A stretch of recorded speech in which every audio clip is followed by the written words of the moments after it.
দর্শক, এই মুহূর্তে সবথেকে বড় খবর, ভাঙড় বিধানসভায় আইএসএফ এর পক্ষ থেকে রক্তদান শিবিরে 750 জন রক্ত ডোনেট করলেন এবং অনেক মানুষ রক্ত দিতে চাইছে, কিন্তু নেবার মতন পরিস্থিতি নেই।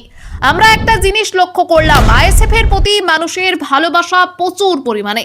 আমাদের ক্যামেরার মুখোমুখি হয়ে কি বলছেন দেখুন বিস্তারিত খবরে। সবকিছু ভাইজানের ভালোবাসায় যে ইয়ং ছেলে মনে তখন মেলাঘাটে যুক্ত থাকবেন, এখন মেলার সময় আপনারা রক্তদানে বা সমাজসেবায় যুক্ত হচ্ছেন, বিষয়টা কি? ভাইজানেদেরকে সবাইকে সঠিক পথের দিশা দেখিয়েছে, তার জন্য সবাই ভাইজানের দিকে ফিরে এসেছে, ভাইজানের মানে ডাকে সাড়া দিয়ে রক্ত দিচ্ছে। কেমন লাগছে? খুব ভালো লাগছে। বাগানটি গ্রামে রক্তদানের আয়োজন করা হচ্ছে আইএসএফ এর ব্যানারে, কতটা রক্ত নেওয়া হলো? এই পর্যন্ত 700 প্লাস হয়ে গেছে, আরও চলছে, দেখা যাক লাস্ট পর্যন্ত কত হয়। কি বলবেন এই যে রক্তদান এবং তার আগের দিনকে রাতে গুলি চললো, কি বলবেন এই যে আতঙ্ক রেখেও মানুষের যে রক্তদানে আটকাতে পারলো না আইএসএফ এর ব্যানারে, কি বলবেন? দেখুন, তৃণমূলের ছেলেরা ভাবে যে আইএসএফের এইসব ছোট ছোট বাচ্চারা এরা এই শাসকের ওপরে লড়াই করছে, সঠিক ভালো কাজ করছে, এদেরকে সহ্য হচ্ছে না, এই জন্য আমাদের ছেলেদের ওপরে চাপ সৃষ্টি করছে, বাড়ির সামনে গিয়ে মোস্তানি করছে, ব্যানার ছিঁড়ে দিচ্ছে, ঠিক আছে, ঝান্ডা ফেলে দিচ্ছে। তা সত্ত্বেও আমরা আজকে আমাদের এই রক্ত অর্পণ শিবির আমাদের 700 প্লাস অলরেডি নেওয়া হয়ে গেছে, প্লাস আরও চলছে, দেখা যাক লাস্ট পর্যন্ত কতটা হয়।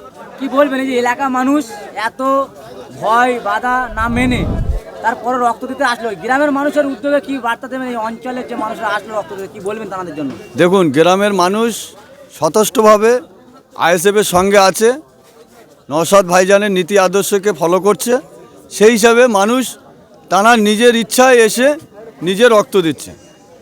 কি বার্তা দিতে চাইছেন আগামী দিনের জন্য? আগামী দিন আমরা চাই এই 2026 আবার এই আবার ফের নতুন বিধানসভা নির্বাচন, সেই উপলক্ষে আমরা নিশ্চয়ইভাবে আগামী দিন এমন লড়াই দেবো।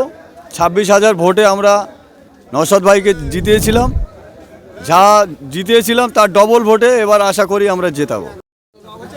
রাহুলগাছি অঞ্চল মানে একটা আতঙ্কর এলাকা বারবার দাবি করা হতো এবং গতকাল রাতেও তেমন একটা গুলি চলেছিল, অভিযোগ উঠেছিল। সেই এলাকাতে কিন্তু রক্তদানের মানুষের যে ঢল, এখনো পর্যন্ত রক্ত নেওয়া হচ্ছে, কি বলবেন? 700 প্লাস রক্ত নেওয়া হয়ে গেছে। কি বলবো বলতে, জাউলগাছি অঞ্চল অবশ্যই একটু টাফ ব্যাপার থাকে, তা সত্ত্বেও বাধা বলতে চণ্ডীপুরে একটা ঘটনা ঘটেছে, 2 রাউন্ড গুলিও চলেছে, তো মানুষ তবুও যথেষ্টভাবে বেরিয়ে এসে এখনও দেখতে পাচ্ছেন ব্যাকগ্রাউন্ডে এখনও লোকজন আছে, রক্ত এখনও দিচ্ছে, 700 প্লাস হয়ে গেছে, এখনও কত কি হয় টোটালটা শেষ বেশে আবার একবার জানিয়ে দেওয়া হবে। কি বার্তা দেবেন এই যে মানুষ এত আতঙ্কের পরেও রক্ত দিতে আসছে এবং রক্ত না দিতে পারে তারা মন খারাপ করছে, যে এতক্ষণ ধরে দাঁড়িয়ে থেকেও তারা বাড়ি ফিরে যাচ্ছে না, কি বলবেন?